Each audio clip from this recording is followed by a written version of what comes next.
بسم الله الرحمن الرحيم والصلاة والسلام على رسوله الكريم وعلى آله الطيبين ورضي الله عن المهاجرين والأنصار ومن اتبعهم بإحسان إلى يوم الدين. Surah Al-Baqarah ayahs 142 to 144 state, "The foolish among the people will say, what has turned them away from their Qibla which they used to face? Say, to Allah belongs the east and the west. He guides whom He wills to a straight path. And thus we have made you a just community, that you will be witnesses over the people, and the messenger will be a witness over you. And we did not make the Qibla which you used to face, except that we might make evident who would follow the messenger from who would turn back on his heels. And indeed, it is difficult except for those whom Allah has guided, and never would Allah have caused you to lose your faith. Indeed, Allah is to the people kind and merciful. We have certainly seen the turning of your face toward the heaven, and we will surely turn you to a Qibla with which you will be pleased. So turn your face towards al-Masjid al-Haram, and wherever you are, turn your faces towards it. Indeed, those who have been given the scripture well know that it is the truth from their Lord, and Allah is not unaware of what they do. And if you brought to those who were given the scripture every sign, they would not follow your Qibla, nor will you be a follower of their Qibla, nor would they be followers of one another's Qibla. So if you were to follow their desires after what has come to you of knowledge, indeed, you would then be among the wrongdoers. Can one simply assert that Mecca in the Hijaz is not the historical Mecca? We will be exploring the Petra theory as advanced by Dan Gibson, who has spent almost a quarter of a century in the Arabian world. His central assertion is that Mecca by name does not appear anywhere in non-Islamic sources before the 8th century. Right? We will analyze this claim, and if we find one, then as far as we're concerned, his whole argument will be null and void. Gibson states that the great Herodotus did not mention Mecca. But then Herodotus also didn't mention China. And he also believed that Arabia was the end of the world in the south and that India was the end of the world in the east. Just because Herodotus didn't attest to the existence of China or Mecca does not mean that China or Mecca didn't exist. See, if no one had ever mentioned Mecca, then there might be a case, but that simply is not the case. Absence of evidence completely is evidence of absence completely. Historical events are to be accessed by anyone with the requisite tools. History cannot be magically revealed and hidden.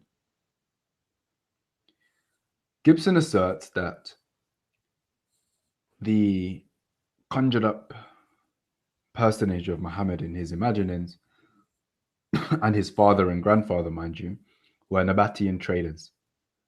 Nabatean traders, given the geographic location in which he asserts, once again, Mecca historically was.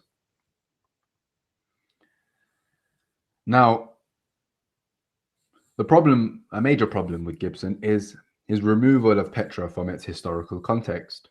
What we will be doing is exploring the historical context of Petra and utilizing that historical context for raising of questions which we think are pertinent if we're going to analyze his theory. In the year 106 AD, Petra of the Nabateans, whose empire at one point extended from the Sinai toward Syria, Greater Syria that is, was no more, becoming a Roman province and consolidating the process of provincialization begun in the Flavian or by the Flavian dynasty. Petra was no longer the capital, and instead Bostra, very interesting, became the new provincial capital. The Muhammad made up by Gibson, as we said, was the son of Nabatean traders who if we're going to entertain his theory, would have been born in a Roman province. The first question that arises is, why would the Romans allow for a messianic upstart to gain traction and build a following, nay, a polity, without crushing him and his followers, as the Zealots and the Judeans, led by Johanna ben Levi, Eleazar ben Simon, and Simon ben Gioria, were destroyed by the Romans? The destruction of the Temple of Jerusalem. Destruction of the temple in Jerusalem occurred around 70 AD. So a mere 36 years before Petra was incorporated into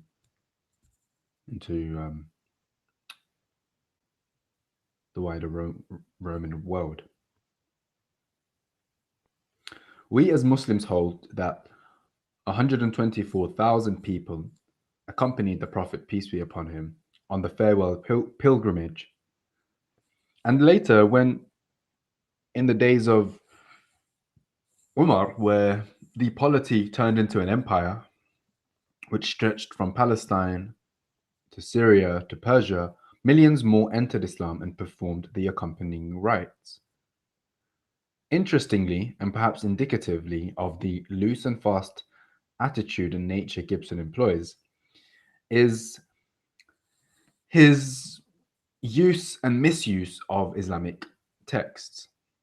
For example, he doesn't accept the vast corpus of Islamic text, yet he will cherry pick Islamic texts and sources when it suits his agenda and his preconceived ideas and theories. So in the summary of Quranic geography by Gibson, he includes and accepts a narration which is repulsive to the intellect, never mind being subject to hadith studies scrutiny. That narration states that the first mosque built in China was in the 6th or 7th year Hijri, before the success, which would place it before the success of Mecca. This mosque was named Masjid Waqqas, ostensibly named after Sa'd ibn Abi Waqqas. Of course, Sa'd ibn Abi Waqqas not ever having stepped foot in China is an inconvenient truth.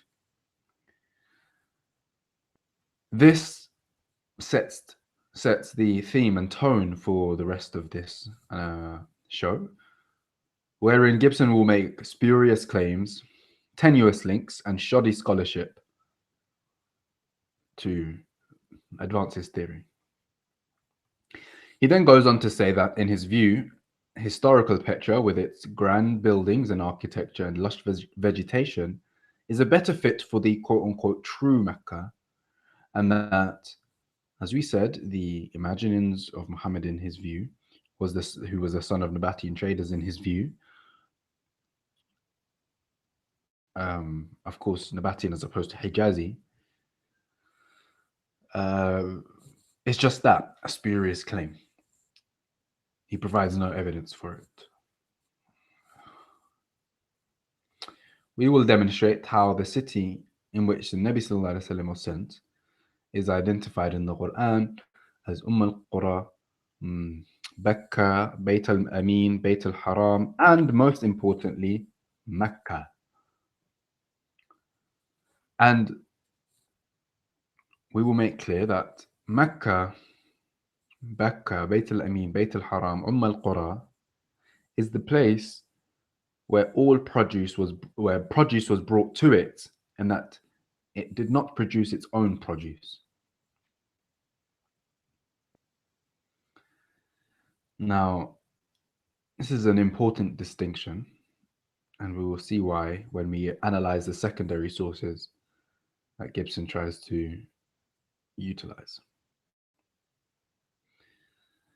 بسم الله الرحمن الرحيم. لإلاف قريش إيلافهم رحلة الشتاء والصيف فليعبدوا رب هذا البيت الذي أطعمهم من جوع وآمنهم من خوف.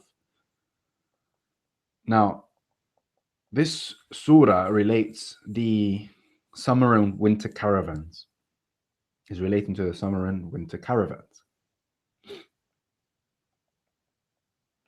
Right? We as Muslims hold the caravans would go to Syria and Yemen alternatively. Now comes the question. If Mecca under Abu Jahl, Abu Sufyan, Qusay, Umayyah, Ibn Khalaf was actually in Petra, where Gibson asserts Muhammad was born, what kind of rihla would this be? What kind of traveling would this be? If they're already in the Syria region, what kind of traveling would this be? In the Islamic corpus of literature, the summer caravan to Syria would reach Bosra in Syria, which isn't too far, as we said earlier, from Petra, and more importantly, perhaps, was the provincial capital of Roman Petra, of when the Romans absorbed the Nabatean region, which included Petra and Bosra. Indeed, it was Emperor Trajan who absorbed the Nabatean kingdom, annexing it. And according to Jane Taylor in her Petra and the Lost Kingdom, or the Lost Kingdom of the Nabateans, the Emperor Trajan faced practically no resistance and conquered the kingdom on the 22nd of March 106 AD. As I say, a mere 36 years after the destruction of the temple. In that time, it became the Roman province of Arabia, Petra, with Bostra becoming its provincial capital. Now, the next show will be about the revisionist school and the various theories that have sprung up from the revisionist school, some thoroughly discredited and others interesting.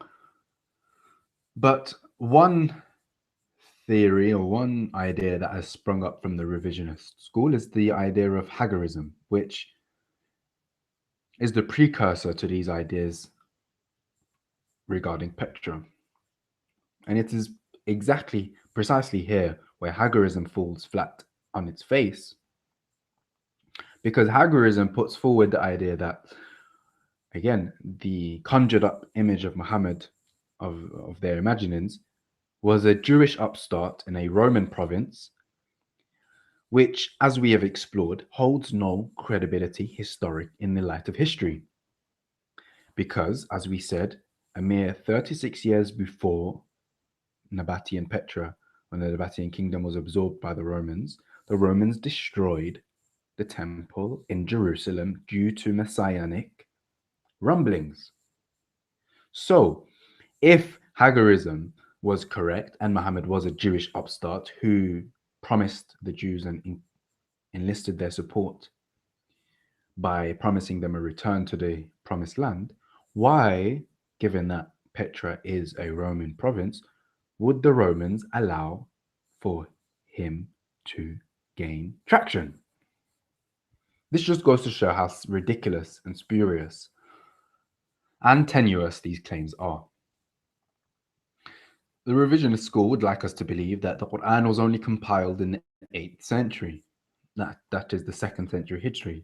Unfortunately for them, the Birmingham manuscript hadn't been discovered at the time the revisionist school was putting these ideas out. We now know that the Quran was written in the time of the Nabi Sallallahu Alaihi Wasallam. Indeed, to be technical, it is carbon dated from just before the life of the Nabi Sallallahu Alaihi Wasallam, which is impossible and fanciful, and just after the life of the Nabi Sallallahu Alaihi Wasallam. Michel Orsal, the French Orientalist, has compiled Syriac and Armenian sources which attest to Mecca, the Nabi Sallallahu Alaihi Wasallam, and the Quraysh. Perhaps this is why the foremost scholar in the revisionist school, Patricia Crone, later in life distanced herself somewhat from the school's more extravagant claims. Gibson does not inform us of the historical context, and that is, Petra was a part of Roman Arabian Petra. More importantly, Petra had lost its status as capital, which, as we've explored earlier, was transferred to Bostra. Given as it was a Roman province, there is no good reason why they would allow a Jewish heretic to gain traction and establish a polity in the region by winning over the Jews and promising them a return to the promised land, which was, as I said, the central theme in the thoroughly discredited Hagarism written by Patricia Crone and Cook. Where is the inevitable clash between Muhammad of Gibson, situated in Petra, and the Romans? Gibson is silent.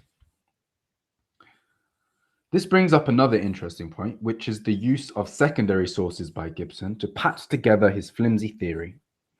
Perhaps the most disturbing theme running through Gibson's work, and more generally right-wing detractors of Islam, is the intense anachronism central to their assertions. If you was to say that David Copeland planned to carry out the Brixton bombing in 1999, that would be a chronological and causal statement. But if you say that the Brixton bombing happened because Theresa May was Prime Minister, it would be out of date. It would be silly. Historians rely heavily on primary sources, that is, texts written by eyewitnesses of the event immediately after or during the event. If someone was present at the Battle of Bulge and kept a diary, this would be a primary source. But if that same soldier had written memoirs 30 years later, it would still be a primary source, but it wouldn't be nearly as fresh or valuable as the prior source. However, if a military history aficionado combed through various memos 40 years after the fact and writes a book, that would be a secondary source.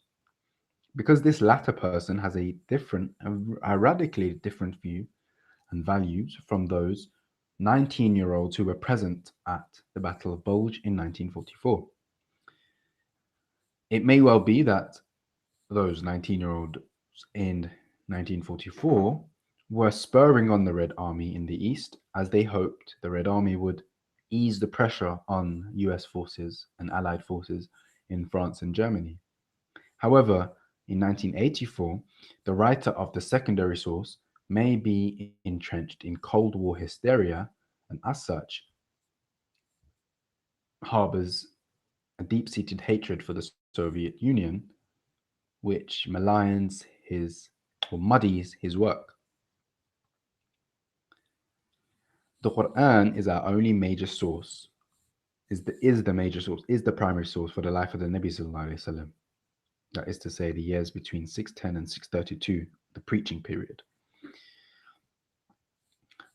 The works written in the Abbasid Empire after 750 AD are secondary sources, and we need to respect that. Gibson seems to be very attached to these latter Abbasid accounts, but that is ahistorical. We always prefer the primary source, that is the Quran, over secondary sources like Al-Tabari. So let us look now at Gibson's attempt to utilize this primary source to prop up his frail arguments. In Surah As-Saffat, that's Surah number 37, Ayah 137, well, it states, وَإِنَّكُمْ لَتَمُرُّونَ عَلَيْهِمْ مُصْبِحِينَ. All right. Now, I won't bore you with the etymology of the word. Suffice it to say that musbihin or this verse, وَإِنَّكُمْ لَتَمُرُّونَ عَلَيْهِمْ مُصْبِحِينَ, is used by Gibson to assert that, you see, the Quraysh or the people were passing by every day. So he's used musbihin, which will be the subject of our analysis, as meaning every morning. That's what he's asserting. So the verse, just a bit of context, is regarding the people of Lut, of the Nabi Lut, and I think the biblical parallel would be Sodom and Gomorrah. So given as though the events of Sodom and Gomorrah occurred in the Palestine region, Gibson then asserts, look, Palestine is close to Petra. As such, they're passing by every morning, because he's translated musbihin as every morning. Ergo, they must be in that region as opposed to the Hijaz. Now, the problem with that, Gibson, is This same word, musbihin, is utilized in Surah Al-Hijr, ayah 83. فأخذتهم فأخذتهم الصيحة مصبحين. So the scream took them in the morning. Is this every morning? Surah Al-Hijr, verse 83, the same word is utilized. Musbih means one who enters at dawn or daybreak or morning, not every morning. And that is evidenced through this second verse, which he obviously doesn't use, but the same word is used. And if you look at it, it doesn't make sense that it would be every morning. The scream, that would be the punishment. It didn't happen every morning. It happened once. So let us now turn our attention to the secondary sources Gibson relies upon, or you tries to utilize. And there's a specific hadith in Bukhari about Khubayb ibn Adi. And it's also in Abu Dawood, and it's also utilized in the later biographies. Alhamdulillah. It's a long hadith, at the end of which we find a woman who's in the hadith remarking after Al-Khubayb was martyred, or was killed, I should say, "By Allah, I never saw a prisoner better than Khubayb." She added, "By Allah, I saw him once eating a bunch of grapes in his hand while he was chained, and there was no such fruit at that time in Mecca." And then she obviously goes on to say that it's probably a blessing bestowed upon Khubayb. And the Arabic is "Ma ra'aytu asiran," and this is a part of a longer hadith, as I say, too long to get into here, but I will be posted in the description if anyone wants to follow it up. "Ma ra'aytu asiran qat'u khayran من خبيب ابن عدي لقد دخلت عليه وإنه ليأكل من قطف عنب بيده وما بمكة بثمرات." And this is the important point here. وما بمكة بثمرات. As I say, this is in Riyadh al-Salihin, 1745, sunnah.com. As I say, I'll be posting the link in the description. وما بمكة بثمرات.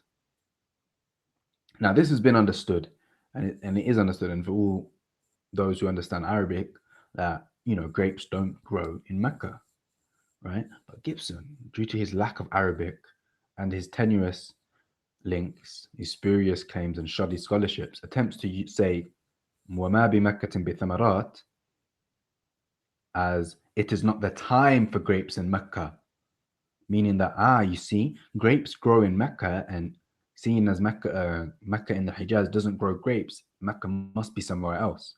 These are the type of spurious claims, shoddy scholarship, and tenuous links Gibson does. وَمَا بِمَكَّةٍ بِثَمَرَاتٍ, he's translated it as it is not the time for grapes, when really it means that fruits like grapes don't grow in Mecca. Now, the point is, this weak Arabic, obviously he's not trained in Arabic, وَمَا بِمَكَّةٍ بِثَمَرَاتٍ, if it is as he is trying to state, what we would have expected to read is وَلَيْسَ بِمَوْدَعِهِ or فِي غَيْرِ عَوَانِهِ or في غير حينه or في غير إبانه, all of which would have supported Gibson's empty assertion. But unfortunately for him, the woman in the narration said, وَمَا بِمَكَّةٍ بِثَمَرَاتٍ. So as I said, there's not a single piece of information that Gibson presents that we were not acutely aware of. And that includes his edgy attempts at overemphasizing numerous betel, B-E-T-E-L, around the peninsula and their accompanying temples. We know that there were many betels and many temples in Arabia prior to Islam and during Islam. We know that. Anyway, the point is that historical scholarship is not liberal, nor is it conservative. It may well be that a historian comes to his research through a liberal or conservative premise, but if he's true to his craft, historical evidence will be a harsh taskmaster and will remove those prejudices if they are, as I said, true to their work. It was Ibn Sina who said, "We are the sons of evidence. The evidence leads us. Wheresoever the evidence leads, I acquiesce, or we acquiesce." Right, let's continue analyzing and debunking Gibson's claims. He states that Mecca, or in his view, which was Petra, was the original Qibla or direction. It's telling that Gibson admits the verses with which we introduced this presentation in Surah Al-Baqarah, ayah 142 to 144, are the most problematic to his view. Surprise, surprise, Gibson asserts that these verses were later additions. No shame. For argument's sake, let's run with his theory. Is there any attestation from anyone throughout the history of Islam, which included millions of pilgrims, that affirms the first Qibla was Petra? A resounding no. Now, what's interesting is the reason why Gibson says that we don't find any such evidence. And here is where his amateur historian background, or his amateurish scholarship, amateurish historian historicity comes through, because he says the reason why we don't find any such evidence is because the Abbasids burnt it all. MashaAllah alayk. Gibson wants us to accept millions of people, their collective and personal memory was wiped out due to the burning campaign of the Abbasids. That is to say, the Abbasids were successful where the Catholic Church was unsuccessful. Anyway, let's look at the verse I mentioned, so Surah Al-Baqarah, ayah 144, and bear in mind the most important word for our analysis in this verse, which is shatar. قد نرى تقلب وجهك في السماء فلنولينك قبلة ترضاها فولي وجهك شطر مسجد الحرام. We have seen you looking up into heaven, turning this way and that. So we will turn you toward a direction which will please you. Turn your face, therefore, towards the Masjid al-Haram. Shatar is to part into, divide into halves. Okay, remember that. And direction of towards. We know that the Nabi Sallallahu Alaihi Wasallam was in Medina, in the Hijaz, in the northern part of Medina. And this was revealed in the second year of Hijri. So Mecca is to the south and Jerusalem is to the north, specifically northeast, just like Petra is. So when this was revealed, the community turned 180 degrees, half a circle, and this is where shatar, to part in two, divide into halves, comes back into play. That is, they were facing north and they turned 180 degrees to face south. If we were to accept the spurious assertions of Gibson, when the Qibla changed towards Petra, as he states, how much of a change would that be? It wouldn't be.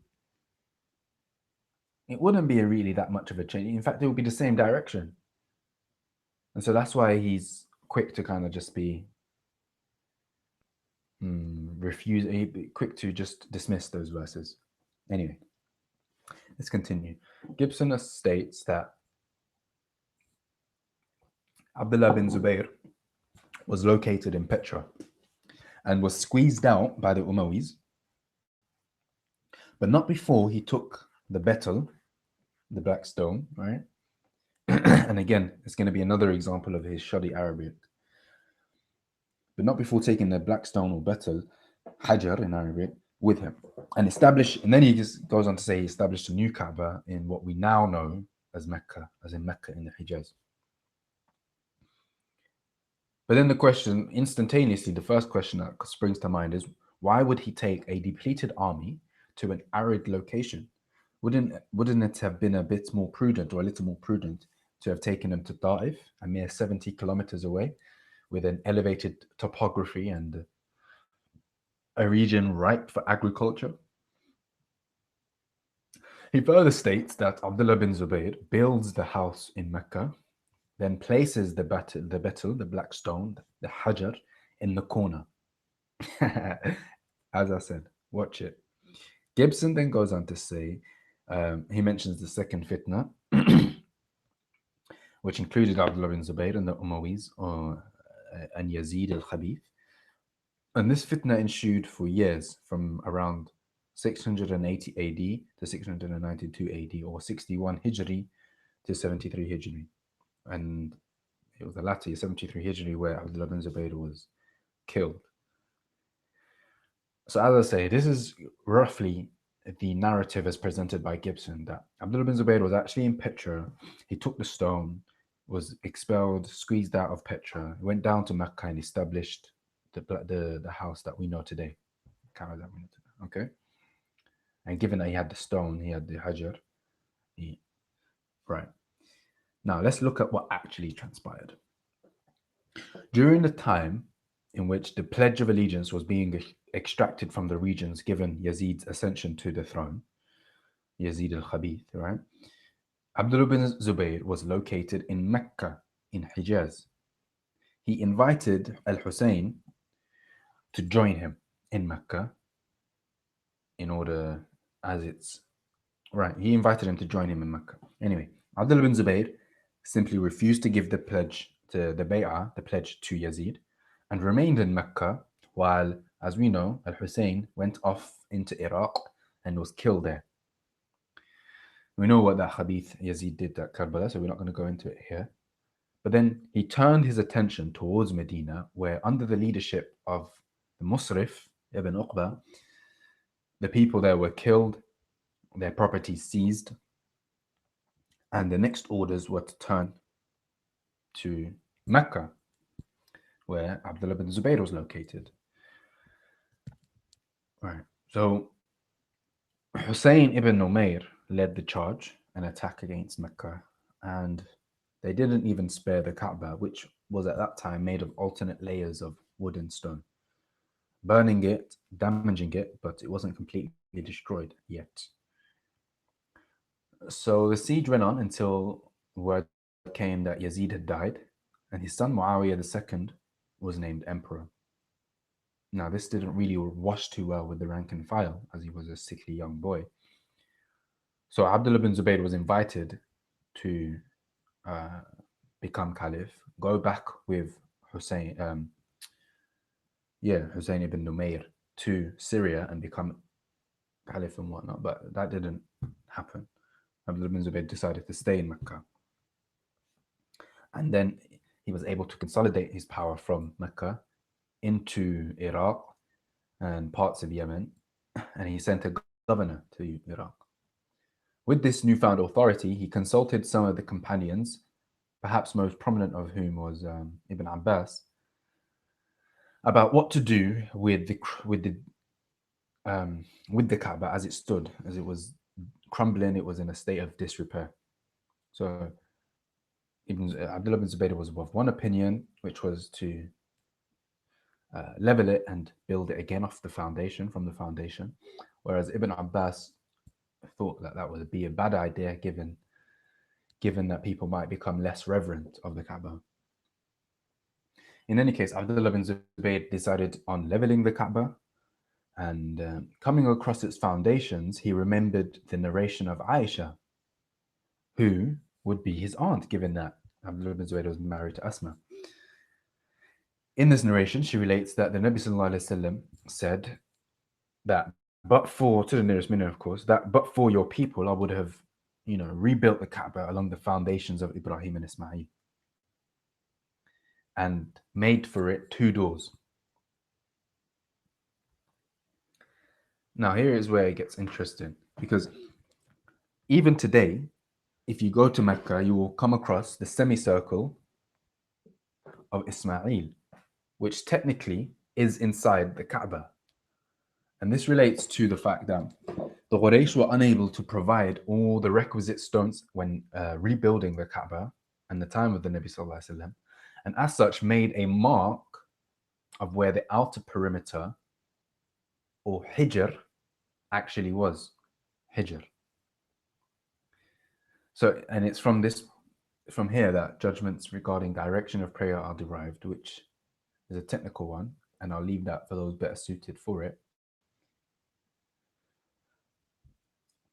But back to Abdullah bin Zubayr, he had the idea of returning the Kaaba to its original layout with the additional two doors that the Prophet ﷺ had envisioned.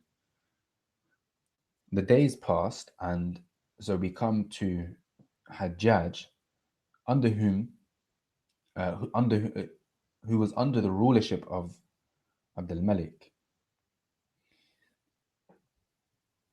The Siege of Mecca was inaugurated, which lasted for around 6 months, where Mecca was utterly destroyed. Now, remember what I said about Hajar, right? That Abdullah bin Zubayr took the Hajar. The problem is that he's mistaken Hajar for Hajar. So, as I said, the outer perimeter, as signified by the semicircle of Ismail, still visible till this day, is technically within the Kaaba. So Abdullah bin Zubayr was going to incorporate that into the new, right? So that's Hijr, the outer perimeter. What Gibson did is translate Hijr, which from a dictionary point of view means to make a boundary or enclose a thing, as Hajar. Hajar is a rock or stone or massive rock. So from this flawed understanding, Gibson makes the claim that the Battle of Black Stone taken by Abdullah bin Zubayr from Petra and was then used as the battle in Mecca. Then he uses the reality of numerous battles and their associated temples to make a claim that whoever had a battle could claim or could build a Kaaba. Anyways, in 73 Hijri, the Kaaba was destroyed. And the siege of Mecca was ensued and drew to a close. And it was Abdullah bin Zubayr who was killed alongside everyone else. And some say he was crucified. So what happened next? From around 73 Hijri to 132 Hijri, Marwan the donkey ruled. Now the question arises, once the Umayyads had consolidated their control in the hinterland, wouldn't it be befitting, if Gibson's theory is true, that the Umayyads would return the Qibla back from the heretic Abdullah bin Zubayr's Mecca to Petra? That is to say, if Gibson is right, we would expect to find the Banu Umayyah, the Umayyads, and their subjects making pilgrimage to Petra. Yet, we have no historical reference for such a thing occurring.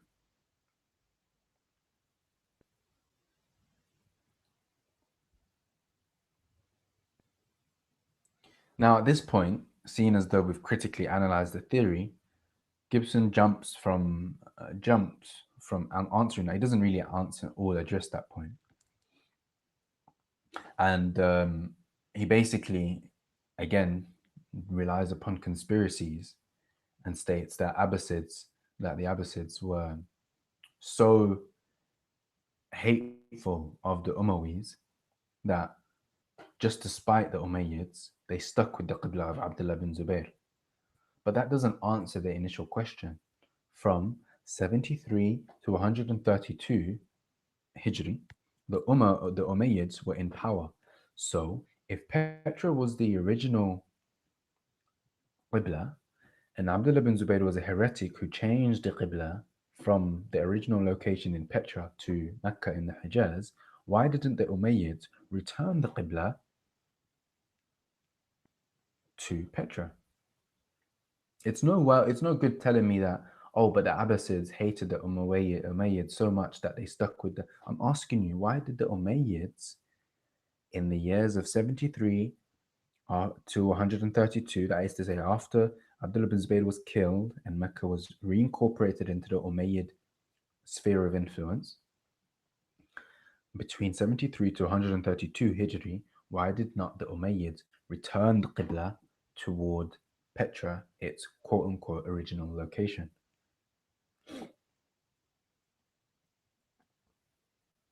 An eerie silence ensues. Right.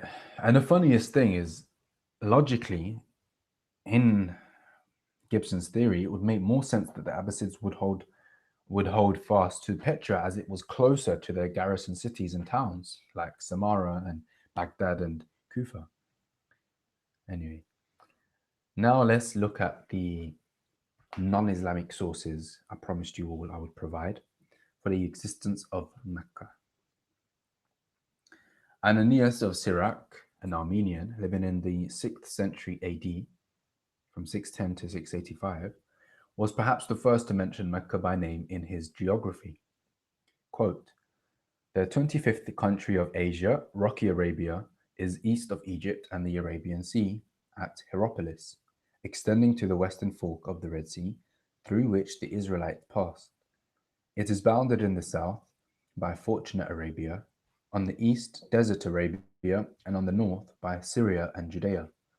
It has 5 small districts near Egypt, Takistan, the Munichiatis Gulf by the Red Sea, and Farantis, where the town of Faran is located, which I think the Arabs call Mecca." This was the one reference I promised. Remember, because the claim was that there's no non-Islamic reference towards Mecca before the 8th century. Or it might just have been, there's no non-Islamic reference to Mecca. Well, here's a non-Islamic reference to Mecca. Now we're going to move to supplementary evidence. Rabbi Sa'id al-Gawun, who lived in 882, around that time, who was called by, well, he was revered by Maimonides.